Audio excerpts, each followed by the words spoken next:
கர்நாடக மாநிலத்தின் முதல்வர் சித்தராமையா மீது மைசூரு நகர்ப்புற மேம்பாட்டு ஆணைய முறைகேடு தொடர்பான ஒரு முக்கிய வழக்கு தற்போது பரபரப்பாக உள்ளது. இந்த வழக்கின் அடிப்படையில் சித்தராமையாவின் மனைவி பார்வதிக்கு மைசூருவில் நிலம் ஒதுக்கப்பட்டதில் 3800 கோடி ரூபாய் ஊழல் நடந்ததாக குற்றச்சாட்டு எழுந்தது. இந்த விவகாரம் கர்நாடக அரசியலில் மிகப்பெரிய தாக்கத்தை ஏற்படுத்தியுள்ளது. மைசூரு நகர்ப்புற மேம்பாட்டு ஆணையம் நகரில் நிலங்கள் ஒதுக்கீடு செய்யும் பொறுப்பில் உள்ளது மற்றும் இதன் மூலம் பல புகார்கள் தொடர்ந்து எழுந்துள்ளன.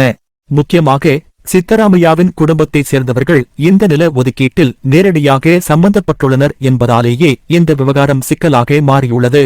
வழக்கின் ஆரம்பம். புகாரின் அடிப்படையில் சித்தராமையாவின் மனைவி பார்வதிக்கு மைசூருவில் மாற்று நிலம் ஒதுக்கப்பட்டது.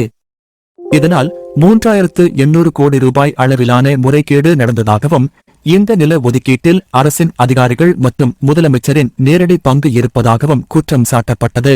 இந்த வழக்கு முதலில் அரசியல் விமர்சனங்களாக ஆரம்பித்தாலும் பிறகு இது சட்டரீதியாக விசாரணைக்கு கொண்டு செல்லப்பட்டது.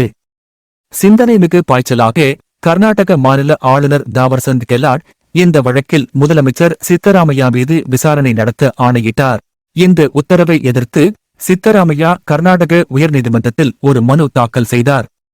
ஆனால் இந்த மனுவை உயர்நீதிமன்றம் நிராகரித்தது. சிறப்பு நீதிமன்றம் உத்தரவு. இந்த சம்பவத்தின் பின்னணியில் சினேகமயி கிருஷ்ணா என்பவர் பெங்களூரு சிறப்பு நீதிமன்றத்தில் சித்தராமையாவுக்கு எதிராக வழக்கு தொடர்ந்தார். இதனால் வழக்கு மேலும் சட்டரீதியாக உருப்பெற்றது.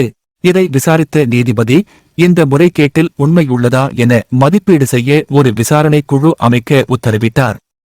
மேலும் 3 மாதத்தில் முழுமையான அறிக்கை சமர்ப்பிக்க வேண்டும் எனவும் உத்தரவு பிறப்பித்தார். முதலமைச்சரின் பதில். சமீபத்தில் முதலமைச்சர் சித்தராமையா இந்த விவகாரத்தில் தாம் பயப்படவில்லை என்று தெரிவித்தார். மேலும் இந்த வழக்கை சட்டரீதியில் முறையாக எதிர்கொள்வதாகவும் கூறினார். அவர் குறிப்பிட்டது இது தன்னுடன் தொடர்பில்லாத ஒரு அரசியல் சதி என்று. அவரது அரசியல் எதிரிகள், குறிப்பாக பாரதிய ஜனதா கட்சி, இந்த விவகாரத்தில் குற்றச்சாட்டுகளை அதிகமாக பேசி அரசியல் ஆதாயம் தேட முயல்கின்றன. இந்த வழக்கு கர்நாடக அரசியலில் பெரிய விவாதங்களுக்கு வழிவகுக்கும் என்பதில் சந்தேகமில்லை. அரசியல் மற்றும் சட்டரீதியிலான விளைவுகள். இந்த வழக்கு மட்டும் கர்நாடக அரசியலில் பெரும் தாக்கம் ஏற்படுத்துமா என்பதற்கான பதில் அடுத்த சில மாதங்களில் தெளிவாகும். 3800 கோடி ரூபாய் ஊழல் குற்றச்சாட்டுகள் போன்ற பெரும் வழக்குகள் சட்டரீதியிலும் அரசியலிலும் பெரும் தாக்கம் செலுத்தக்கூடியவை. இதற்கிடையில் சித்தராமையாவின் அரசியல் எதிரிகள் இந்த வழக்கை முழுமையாக பயன்படுத்தி அவரின் ஆதிக்கத்தை குறைக்க முயற்சிக்கின்றனர். அனைத்து விதமான உள்ளூர் மற்றும் உலக செய்திகளுக்கு நமது www.adibantv.com என்ற இணையதளத்தை பார்வையிடவும்.